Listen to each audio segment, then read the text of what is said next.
Покадровый разбор геймплея Hogwarts Legacy разбит на серии, так как он получился слишком большим по хронометражу, а потому на канале он выходит частями. Если вы не смотрели предыдущие видео, ссылку на них оставлю в описании. Продолжаем дальше подробный разбор всего, что нам показали на демонстрации.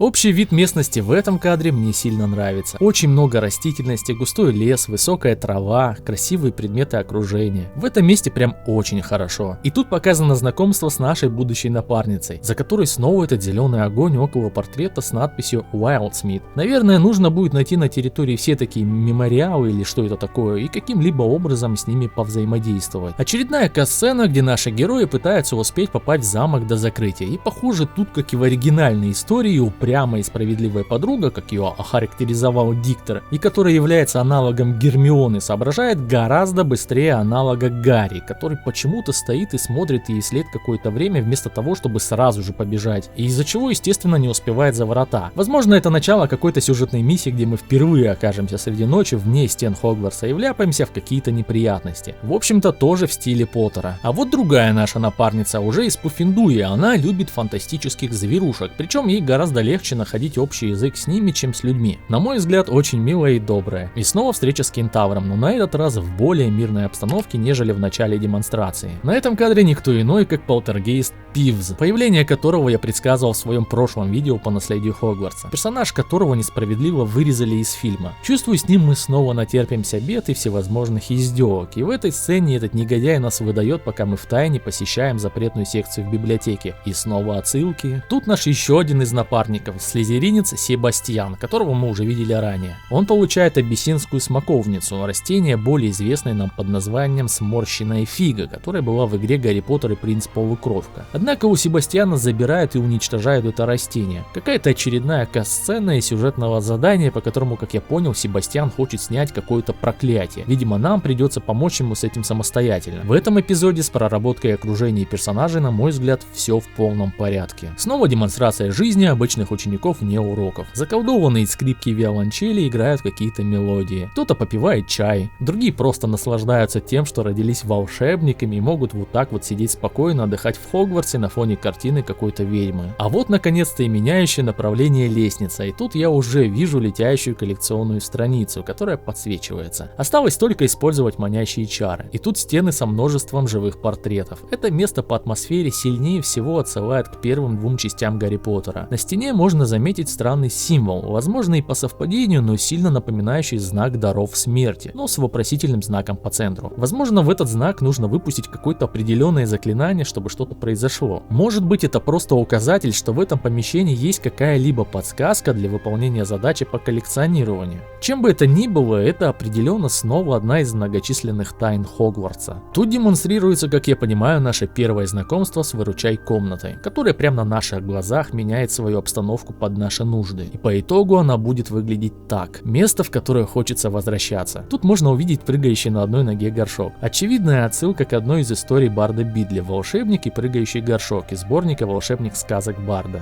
Ну а тут демонстрация обустройства выручай комнаты. Анимация обустройства вновь прямиком из мобильного гейминга. Тут видно, что для постройки этой станции необходимо определенное количество лунных камней. И на выбор дается несколько вариантов внешнего вида станции. В этой комнате мы сможем заниматься крафтом, выращивать растения и семян, и все эти таймеры с реальным временем в 25 минут меня по-прежнему пугают. Это практически аналог игр по типу «Веселая ферма», тех самых, которые образовали собой целый жанр, совсем вытекающим в виде постоянного ожидания появления растений на грядках после посадки семян. С другой стороны, игры такого типа нереально популярны, особенно на Nintendo Switch, а потому это может найти отклик у определенной категории игроков. Напишите в комментариях, как вам такая механика выращивания растений и варки зелий. Упаковка шоколадной лягушки на столе. Обустройство своего хаба или жилища в играх — это крутая механика, но вопрос в реализации и подходе к этому. Даже отличную механику можно превратить в скучную рутину и вторую работу. Тут нам показывают, что услужливый домовой эльф по прозвищу Дик поможет обнаружить зверинец, в котором можно будет выращивать собственных зверей. Примерно такой же был в чемодане у саламандра в фантастических тварях, когда за счет незримого расширения в относительно небольшом на вид помещении располагается большая большая территория, на которой обитают звери. Это пространство можно также настраивать по собственному вкусу и сделать из него нечто вроде личного поместья со своим коттеджем и набором всевозможных фантастических тварей. Место очень шикарное, прямо уютное, спокойное и приятное глазу. Тут и множество мелких частиц в воздухе в виде стрекоз и бабочек, множество листы и повышенное внимание к деталям. Очень качественно проработанное место в игре. В ролике также говорилось, что свое поместье можно развивать в соответствии с собственным стилем прохождения, а соответственно при разных прохождениях будут разные комплектации под нужды каждого отдельного игрока в зависимости от его стиля игры. Это определенно расширяет возможности, а также добавляет реиграбельности. Полет на гиппогрифе на фоне заката. А вообще в фильме полет Гарри на клювокрыле во время урока я считаю одним из любимых моментов во всей саге. Тут, кстати, можно увидеть дым из труб в хижинах. Приятно, когда глазу всегда есть за что зацепиться. Ну ладно, дым из труб. Тут прямо на нас несется дракон. И на этом сцена обрывается. Что это за момент? Будут ли сражения с драконами или их погони за главным героем? И почему они так просто летают в небе в здешних местах? Это все висит под вопросом. Станция Хоксмит, которая выглядит точно так же, как и в первом фильме. Хотя в этой демонстрации она практически безлюдна. Вход в деревушку Хоксмит, которую мы, как я понимаю, будем довольно часто посещать. В ночное время при искусственных источниках освещения выглядит все просто великолепно. Да и сама улица деревушки хорошо проработана. У костра сидят местные жители и, похоже, о чем-то беседуют. А на заднем плане видно пень для рубки дров с воткнутым в него колуном. Индикатор над ним дает понять, что с этим объектом можно взаимодействовать. Неужто можно будет нарубить поленьев, как в Скайриме? Другой вопрос, какое применение может быть? Местные торговцы. В лавках с окружением и детализацией все отлично. В меню торговли можно увидеть, что в игре есть и сикли, и кнаты, и галеоны. А само меню торговли выглядит довольно удобным и понятным. Еще одна демонстрация потенциальных микротранзакций из разряда «игроки нас сами об этом активно просили». Ничего против покупки нарядов и настройки внешнего вида не имею, даже очень люблю эту механику и постоянно ею пользуюсь во всех играх, где она имеется. И очень хотелось бы, чтобы прямо на старте на выбор был предложен большой выбор всевозможной одежды. Хотя из всех показанных нарядов мне ни один не понравился. Все они выглядят как карнавальные костюмы или наряды для детского утренника. Очередная касцена, в которой персонаж натыкается в Хоксмите на Виктора, главаря банды темных волшебников. В этом месте лицевая анимация нашего главного героя окончательно перешла в анимацию из Sims. Что с его ртом тут? Почему он выглядит таким неестественным? Ну да ладно. Зато на заднем плане видно вывеску, что магазин волшебных палочек принадлежит старинной семье Оливандеров. И снова кадры схватки с противниками, которые трансгрессируют прямо перед нами на поле боя. И вновь враги ведут себя пассивно, атакуют будто бы по очереди и просто простаивая в моментах, когда могли бы свободно атаковать. И похоже, тут они охраняют врата в какие-то развалины на окраинах Хоксмита. Демонстрация динамичной смены времени суток с видом на великолепный Хогвартс. Бег главного героя по одному и тому же пути в разные времена года. В игре будут меняться и погодные условия. Как снег, так и дождь. Как ясная погода, так и молнии в небе. Тут, кстати, можно увидеть, что на нашей одежде будет оседать снег. Хотя ложится он немного криво. При разных положениях мантии он то есть, то его нет. Но в динамике это не особо заметно и в общем-то является мелочью. На этих кадрах полета на метле нам рассказывают, что уникальные деревушки волшебников усеивают сельскую местность. Ну а мы будем ее изучать хоть пешком, хоть в полете. Ну как будут выполнены эти деревушки? Домики, которые показаны в кадре, выглядят не особо интерактивными, а скорее выполняют роль декорации, и в них вряд ли можно будет заходить. А уже на улицах этих деревушек можно будет встречать торговцев и жителей, которым, со слов диктора, есть что рассказать нам. А также миссии, в которых они могли бы воспользоваться нашей помощью. Надеюсь, квесты и поручения будут увлекательными, завязанные на мини-историях, а не в стиле «собери 5 жемчужин и получи в награду зелье». Тут снова какие-то резкие мультяшные анимации. Мне не особо понравилась эта сцена. Вновь все как-то карикатурно, как в онлайн-игре или во все тех же мобилках. А вот тут интересная демонстрация решения одной из головоломок. В определенном месте в каменном кругу главный герой рассыпает листья какого-то растения, и в этом месте появляется что-то похожее на магическую беседку с лиственной крышей. Очередная тайна для ачивки. На этом кадре нам вновь показывают светящиеся глаза, и на этот раз у какой-то гигантской жабы. И наконец-то диктор нам рассказывает о порче существ некой таинственной темной магии. И по всей видимости от нее существа становятся агрессивными. А вот безобидных зверушек истребляют браконьеры, как, например, этих милых чудо-созданий. У нас будет возможность при желании спасать и лечить различные виды магических зверей от истребления, что и происходит на этом кадре. Главный герой забирает их на лечение в свой зверинец в выручай комнате. Кстати, на этом моменте с исцелением детеныша фестралов нам дают понять, что наш герой, как говорится, видел смерть, так как для тех, кто не терял близких, эти существа невидимы. Практически точное воссоздание кадров поездки на механической повозке в подземельях под банком Гринготс. Видно нашего героя в окружении гоблинов в официальной одежде сотрудников банка. Цель поездки не ясна, но мне кажется, что мы тут окажемся именно по квестовым заданиям. Вряд ли нужно будет всякий раз посещать банковскую ячейку, чтобы пополнить свои денежные запасы. Эта сцена мне сразу напомнила какой-нибудь курганское Риме и очередную схватку с драуграми. Подобные подземелья я ожидаю больше всего. Обожаю такие данжи, и этот выглядит превосходно. Мне нравится обстановка, освещение и тени. Хотя непонятно, почему при убийстве одного противника падают и все остальные. Обычно такое бывает, когда убиваешь темного волшебника, который контролирует нежить, и при его смерти пропадает эта связь. В общем, тут непонятный момент. Диктор рассказывает, что в таких данжах мы встретим как особые опасности, так и несметные награды. Но нужно быть осторожным, так как это может привести нас и к темному пути.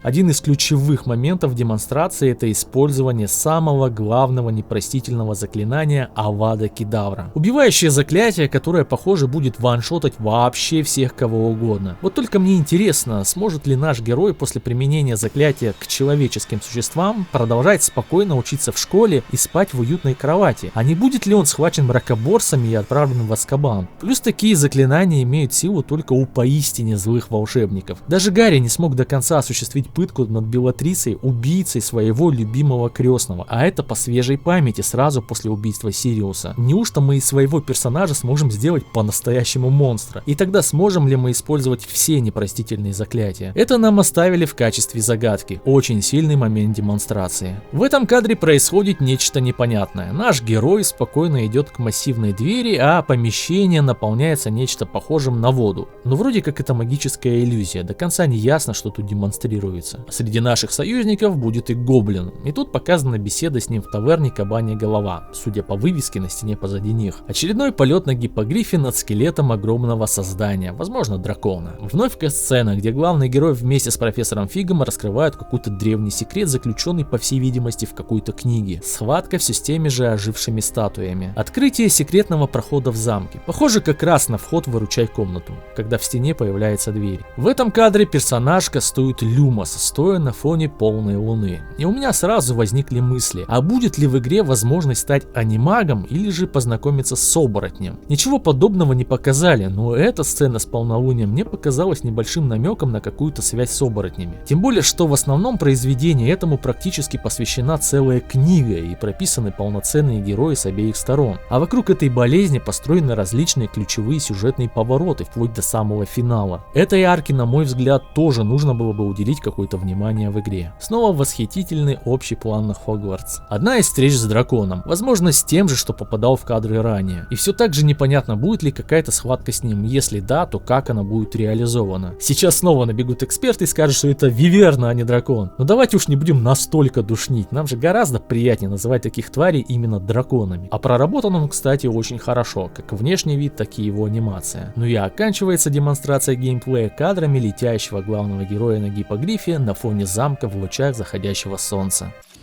Теперь можно подвести итоги. Понравился ли мне показ геймплея? Конечно, понравился, но не без замечаний, которые я озвучил в этом видео. Также нужно понимать, что нам демонстрировалась незаконченная версия игры, которая в данный момент утопает в багах. И об этом нам сообщили даже сами разработчики, продемонстрировав кадры с багами, которые они словили при съемке геймплейного трейлера. До выхода игры еще достаточно времени, могут отполировать ее и закрыть все недочеты. Да и в любом случае, я как фанат вселенной Гарри Поттера радуюсь любым продуктам по этой франшизе. А тут игра явно на голову выше всего, что выходило когда-либо до этого. А потому, какой бы игра в итоге не вышла, я все равно буду в ней жить очень долгое время и надеюсь, смогу вас радовать контентом по игре и после ее релиза. Может, будем искать отсылки, пасхалки, разбирать лор и так далее. Если, конечно, вам это будет интересно. А если этот разбор наберет приемлемое для моего канала количество просмотров и вашей поддержки, то можно будет снять и подробный разбор заявлений разработчиков по Hogwarts Legacy, а также дополнительных материалов, которые они опубликовали на сайте. Все зависит от вашей заинтересованности. А потому обязательно подписывайтесь на канал тут и в Телеграме, ставьте лайк этому видео и делитесь им с друзьями. А я напоминаю, что с недавнего времени YouTube полностью отрубил меня от монетизации. Вся работа сейчас держится на чистом энтузиазме. Потому если хочется поддержать меня, то добро пожаловать на мой Бусти. Ссылку оставлю в описании. За поддержку я вам скажу огромное спасибо. Ну а с вами был Дэнни Марс и